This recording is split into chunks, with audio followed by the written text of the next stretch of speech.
দু চারটে কথা বলে ইনশাআল্লাহ আমি বিদায় নেব। আজকের বাংলাদেশ, যে বাংলাদেশটা এখন আমরা দেখছি, এই বাংলাদেশ পেতে ৪৭ থেকে ২৪ পর্যন্ত আমাদেরকে অপেক্ষা করতে হয়েছে। বাংলাদেশকে এই পর্যায়ে আসতে ঢাকা বিশ্ববিদ্যালয়ের মেধাবী ছাত্রনেতা শহীদ আব্দুল মালিক থেকে শুরু করে সর্বশেষ বিপ্লবী শরীফ উসমান হাদি পর্যন্ত অনেককে জীবন দিতে হয়েছে। যুগে যুগে দেশের জন্য, দিনের জন্য লড়াই করে যারা জীবন দিয়েছেন, দেশে কিংবা প্রবাসে যেখানেই হোক, মহান রবের দরবারে দোয়া করি আল্লাহ তাদেরকে মর্যাদাবান শহীদ হিসাবে কবুল করুন। আমরা তাদের জীবন এবং রক্তের কাছে ঋণী। তাদের সাথে আরো যারা লড়াই করে আহত এবং পঙ্গুত্ব বরণ করেছেন, আমরা তাদের প্রতি গভীর শ্রদ্ধা নিবেদন করছি। সুপ্রিয় ছাত্র সমাজ, বাংলাদেশ ইসলামী ছাত্র শিবির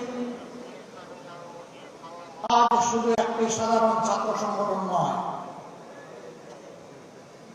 কার্যত ২৪-এর বিপ্লব পরবর্তী এই সময়ে বাংলাদেশের আপামর ছাত্র সমাজ তাদের অন্তরের ভালোবাসা দিয়ে এই সংগঠনকে গ্রহণ করার মধ্য দিয়ে এই ম্যান্ডেট দিয়েছে আজ ছাত্র শিবিরকে ছাত্র সমাজের অভিভাবকের দায়িত্ব পালন করতে হবে। আমাদের প্রতিটি শিক্ষা প্রতিষ্ঠানকে চরিত্র গঠন, নৈতিক শিক্ষা, আধুনিক শিক্ষা এবং গবেষণার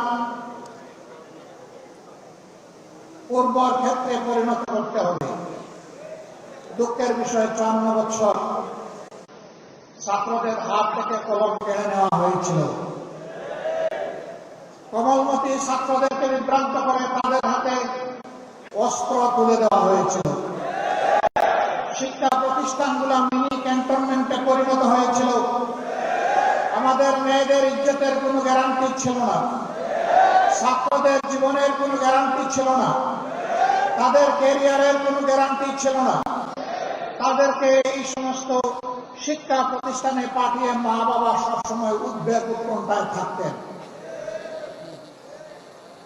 সেই কালো অধ্যায় আজকে বিদায় নিতে শুরু করেছে, কিন্তু কালো ছায়া এখনো জাতির উপর থেকে যায়নি। এই কালো ছায়াকে পতন করা পর্যন্ত আমাদের লড়াই, ছাত্র শিবিরের লড়াই অব্যাহত রাখতে হবে। আর যাতে শিক্ষা প্রতিষ্ঠানে কলমের বদলে অস্ত্র হাতে না উঠে, মাদকের বোতল হাতে না উঠে, মেয়েদের নিয়ে কোনো ধরনের বাড়াবাড়ি করা না হয়। আমাদের মায়েরা, মেয়েরা শান্তি এবং নিরাপত্তার সাথে তারা যাতে লেখাপড়া করতে পারে, প্রতিটি ছাত্র যাতে তার মেধা বিকাশের জন্য উৎসাহ নিয়ে ঝাঁপিয়ে পড়তে পারে, সেই পরিবেশ সৃষ্টি করার প্রধান দায়িত্ব আজকে ইসলামী ছাত্র শিবিরের উপর অর্পিত হয়েছে। আর ছাত্র শিবিরের জন্ম হয়েছে এই জন্যে যে এরা জাতিকে চরিত্রবান, দেশপ্রেমিক, মেধাবী, আগামী দিনের নাগরিক এবং কারিগর তৈরি করে জাতিকে উপহার দেবে। আগামী দিনের দায়িত্ব নেওয়ার জন্য এই ছাত্র সমাজকে আজকে প্রস্তুতি নিতে হবে। আমরা জীবনের একটা পর্যায়ে চলে এসেছি।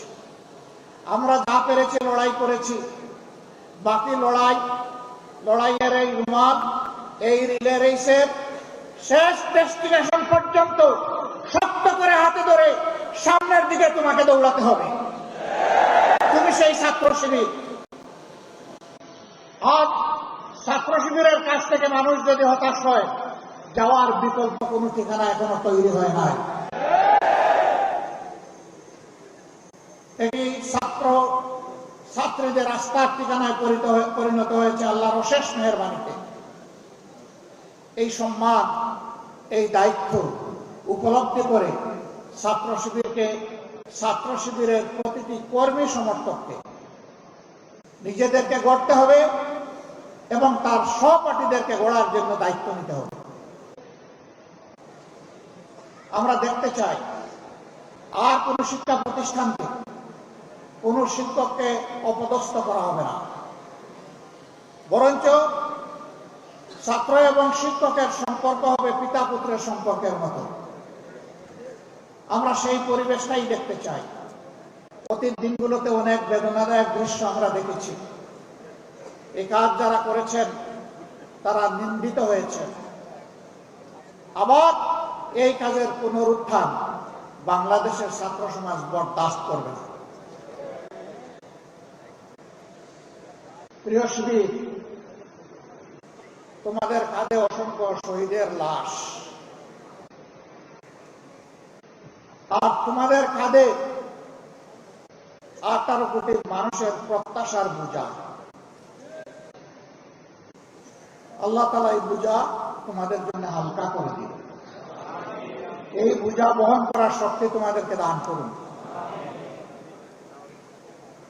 তোমাদের এই বিজয় শিক্ষা প্রতিষ্ঠানগুলোকে ইঙ্গিত দিচ্ছে আগামী দিনে ইনসাফের বিজয় হবে বাংলাদেশ ইনশাআল্লাহ।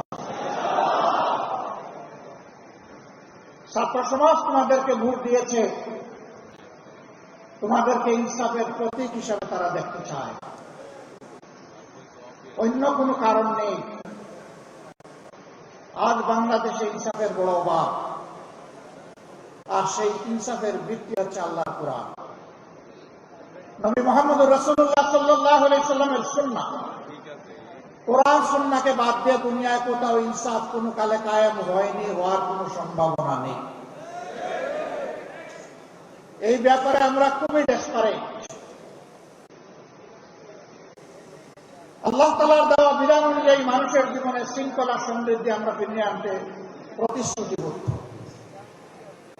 আমরা একটি দুর্নীতিমুক্ত, বৈষম্য মুক্ত, ইনসাফ ভিত্তিক মানবিক বাংলাদেশ গড়তে চাই। এমন একটি শিক্ষা ব্যবস্থা তোমাদের জন্য আয়োজন করতে চাই, যেই শিক্ষা ব্যবস্থা তোমাদেরকে মানুষের মতো মানুষ হতে সাহায্য করবে, যেই শিক্ষা ব্যবস্থা তোমাদেরকে শিক্ষার চরম উৎকর্ষে পৌঁছে দেবে এবং এই শিক্ষা নিয়ে, উন্নত চরিত্র নিয়ে, দক্ষ কারিগর হয়ে তোমরা সমাজ গঠনে আত্মনিয়োগ করবে। আর একজন যুবক যুবতীও বেকার থাকবে না। অনেকে সংখ্যাগণে বলছেন আমরা এত কোটি এত লক্ষ যুবককে কর্মসংস্থান দিব, বাকিদের কি হবে? বলছেন বাকিদেরকে ভাতা দেবেন। আমরা আমাদের যুবকরা কারো কাছ থেকে বেকার ভাতা গ্রহণ করুক তা দেখতেও চাই না, শুনতেও চাই না। প্রতিটি যুবকের হাতকে দেশ গড়ার কারিগরের হাতে পরিণত করতে চাই। প্রত্যেকটি হাতে কাজ তুলে দিতে চাই, বেকার ভাতা নয়। বেকার ভাতার পরিবর্তে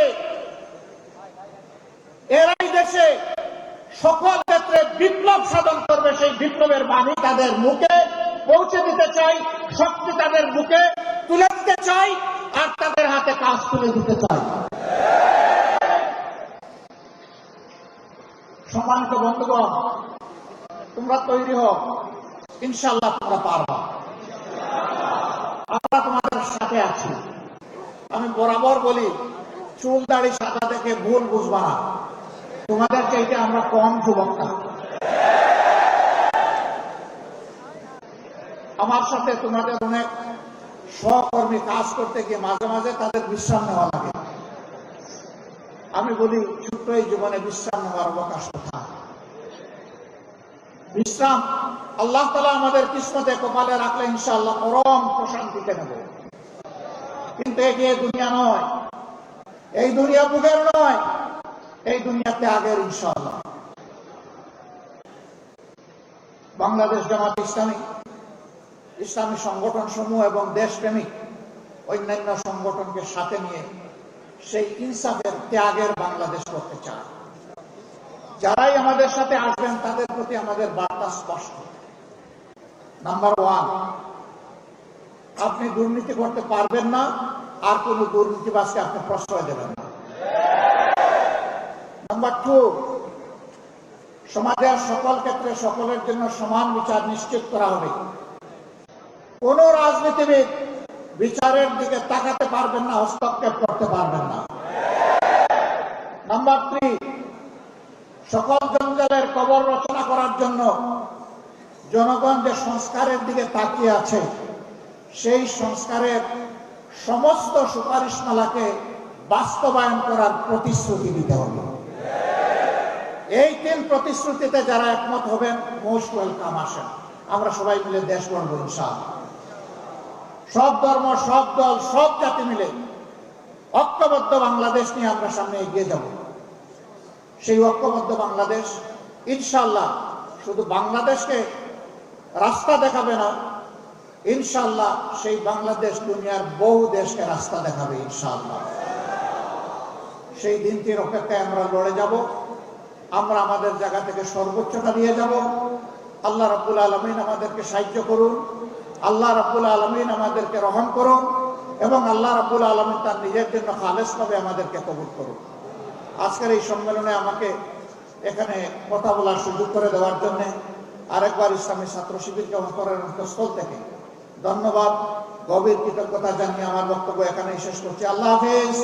বাংলাদেশ জিন্দাবাদ, বাংলাদেশ ইসলামী ছাত্র শিবির জিন্দাবাদ। আসসালামু আলাইকুম ওয়া রাহমাতুল্লাহ।